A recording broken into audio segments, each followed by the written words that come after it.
So চান হয়ে গেছে, এবার আমি রেডি হয়ে গেছি। আর এইদিকে আমার ফ্রেন্ডের বাড়িতে পুজো হয়, এভরি ইয়ারই হয়।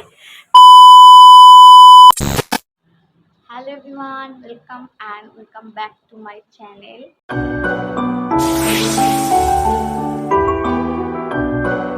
চান করে সাজুগুজু করে বেরোবো, বিকেলেও একটা জায়গায় প্ল্যান আছে। কোথায় বেরোবো, কি করবো সবটাই তোমাদের সাথে শেয়ার করবো, তার জন্য পুরো ভিডিওটা দেখতে থাকো। তো আমি সকালে উঠেই আমি চাদর চেঞ্জ করেছি, ঘরবাড়ি পরিষ্কার করেছি। সো চান হয়ে গেছে, এবার আমি রেডি হয়ে গেছি। তো আজকে আমার সকালবেলার এই আউটফিটটা পরেছি, এরকম স্লিভলেসের ওপর কুর্তি আর লেগিং। এবার আমি রেডি হয়ে কোথায় যাচ্ছি সেই সবটাই তোমরা দেখতে পাবে, দেখতে থাকো। আর এইদিকে আমার ফ্রেন্ডের বাড়িতে পুজো হয়, এভরি ইয়ারই হয়। তো এই ইয়ারে আমি যেতে পারিনি কারণ সারাদিন প্রচুর টাইট শিডিউল আছে প্ল্যান করা। তো সেই জন্য এই বছর যেতে পারিনি। ও আমার জন্য দেখো সব প্রসাদ পাঠিয়েছে, এটা পায়েস, এটা ভাজা, আর এইটাও হচ্ছে ভাজা, এটা পান্তা, আর এটা মিষ্টি, সব কিছুই ও গুছিয়ে পাঠিয়ে দিয়েছে। আর এই প্রসাদটা না আমি কোনো বছরই বাদ দিতে চাই না, কারণ এই প্রসাদ মায়ের মুখে শুনেছি, এই প্রসাদ খেয়ে যেহেতু আমি হয়েছি, তাই জন্য মা সবসময় বলে এই প্রসাদটাই সবসময় খাবি, মানে কেউ নেমন্তন্ন না করলেও এই প্রসাদটা গিয়ে খেয়ে আসবি, যার বাড়িতে শুনবি, কানে শুনবি পুজো হয়েছে। তাই এই প্রসাদটা আমি কোনো বছরই বাদ দিই না। লাস্ট 2-3 ইয়ার্স থেকে মাকে বলি দুপুরে কোনো কিছুই রান্না করতে না বার্থডেতে, কারণ আমার ফ্রেন্ড চুমকির বাড়িতেই গিয়ে খাই। বাট এই ইয়ার হলো না, ও গুছিয়ে পাঠিয়ে দিয়েছে, পেট ভরে খেয়ে বেরিয়েছি। এমনকি পায়েসটাও খুব ভালো হয়েছে। আমরা বেরিয়ে গেছি রেডি হয়ে, কোথায় বেরোচ্ছি, কোথায় যাচ্ছি, আর আমাকে কেমন লাগছে অবশ্যই তোমরা জানিও। একটু ভীষণ রোদ্দুর উঠেছিল, পুজো পুজো ভাইবস দিচ্ছিল। আর এখানে আমার ব্যাঙ্গেলসটা পরে দেখছিলাম কেমন লাগছে আমার হাতটা। তারপরে অটোয় চলে এসেছি, ভেবেছিলাম অটো হয়তো চলবে না, বাট চলেছে। কালকে সকালে এসেছিলাম দাদার পার্লারে, বিশ্বকর্মা পুজো ছিল, তো আমি আর আমার বর চলে এসেছি। আর পুজো সবে শেষ হয়েছে, কারণ আমার সব কাজ সেরে আস্তে আস্তে অনেকটাই লেট হয়ে গেছে। তারপরে পুজো দান, এবার সেই সময় ব্রেকফাস্ট সবাই করছিল, তো আমরা সেই সময় গেছি। আর আমাকে দিয়েছিল চকলেট মুখ মিষ্টি করতে, এটা আমার বার্থডে গিফট হিসেবেই দিয়েছে। তো তারপরে দুপুরের লাঞ্চটা দারুণ ছিল, আমার ফেভারিট বিরিয়ানি ছিল, ডিমের টেবিল ছিল আর চিকেন। তো খেয়ে টেয়ে বেরিয়ে টেরিয়ে এসেছি, কারণ কেক নেওয়ার ছিল।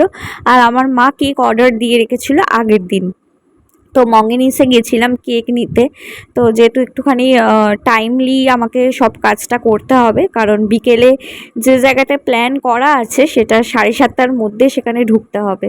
তো এটা ছিল আমার কেক প্যাকিং হয়ে গেছে। তারপরে কয়েকটা জিনিস কেনার ছিল, তো সব কিনে আস্তে আস্তে বেশ অনেকটাই লেট হয়েছে। এত রোদ্দুর, এত গরম, বাড়িতে এসেই আমি লিমকা খাচ্ছিলাম। আর এই দেখো, এই যে বো সেটটা কালকে আমি পরেছিলাম, আর এইটা আমার বিকেলের আউটফিট ছিল। তো কেমন লাগছে অবশ্যই বলো। আর এরকম টাইপের ড্রেস তোমরা যদি করতে চাও অবশ্যই বলো, আমি যার থেকে বানিয়েছি তার কন্ট্যাক্ট ডিটেলসটা দিয়ে দেবো। তো এবারে আমরা বেরিয়েছি, পাঠকপাড়া থেকে ট্যাক্সি নিয়ে সবাই বেরিয়ে গেছি। তো অনেকটা একটুখানি লেট হয়ে গেছিলো, বেশ অনেকটাই, যে টাইমটা বলেছিল সেই টাইমটা হয়নি। তো আমরা এসেছিলাম কলকাতা রাজবাড়িতে, ভীষণ সুন্দর আমার কালকের দিনটা কেটেছে। সত্যি এত স্পেশাল লাগছিল, ঢোকবার মুখে এরমভাবে বরণ করে আমাদের ওয়েলকাম করেছিল, এত ভালো লাগছিল কি বলবো, বেশ একটু অন্যরকম ফিল হচ্ছিল এই বছরের বার্থডেটা। তো প্রথমেই আমি থ্যাংক ইউ বলতে চাই আমার হাজব্যান্ডকে এত সুন্দরভাবে সব কিছু অ্যারেঞ্জ করার জন্য। আর অ্যাম্বিয়েন্স নিয়ে কী বলবো, রাজবাড়ির অ্যাম্বিয়েন্স সবাই তোমরা জানো, ঢোকার মুখেই তো সুন্দর একটা গণেশ। আর তারপরে না এখানে দুরকম সিটিং ব্যবস্থা আছে, একটা বৈঠকখানা, একটা চেয়ার টেবিল। তো আমরা চেয়ার টেবিলটাই নিয়েছিলাম। আর ঢোকবার পর আমি তো সারপ্রাইজড, এত সুন্দর জায়গাটা সাজিয়ে রেখেছিল, এরকম টেবিলের মধ্যে ফ্লাওয়ার ঝোলানো ছিল, আর ওপরে হ্যাপি বার্থডে লেখা ছিল। তো বেশ সুন্দর আর বেশ অ্যাস্থেটিক লেগেছে, বেশ ডিসেন্ট টাইপের লেগেছে, হাবজি খুবজি সাজায়নি। তো তারপরে আমি রেডি কেক কাটিংয়ের জন্য, আর কিছু ভিডিও করছিলাম কারণ ইনস্টাগ্রামে দেওয়ার জন্য, কারণ ট্রানজিশান ভিডিওগুলো কিছু দেখে রেখেছিলাম বার্থডের জন্য। তো তারপরে এবার ক্যান্ডেল একটা নিয়েছিলাম, এটা কিউট টাইপের, এই ক্যান্ডেলটা আমার খুব পছন্দ হয়েছে। অ্যান্ড তারপরে সেলিব্রেশন স্টার্ট, এত ভালো লাগছিল নিজেকে যে কি বলবো, একটা অন্যরকম ফিল হচ্ছিল, সত্যি খুব স্পেশাল ফিল হচ্ছিল। আর কি বলবো, আমি বলেও বোঝাতে পারবো না, এত আমার ভালো লেগেছে কালকের দিনটা। এই দিনটাকে আমার শেষ করতে একদমই ইচ্ছা করে না, মনে হয় আবার একটা বছর অপেক্ষা এই দিনটার জন্য। এই দিনটা আমার এত ভালো কাটে কি বলবো এভরি ইয়ার, আর এই ইয়ার তো একটু স্পেশালভাবেই কাটলো। আর ওখানে এই শেকটা আমাকে দিয়েছিল বার্থডে গিফট হিসেবে, এটাও খেতে খুব সুন্দর, আর আমার মেয়ে এত সুন্দর করে আমাকে খাইয়ে দিচ্ছিল।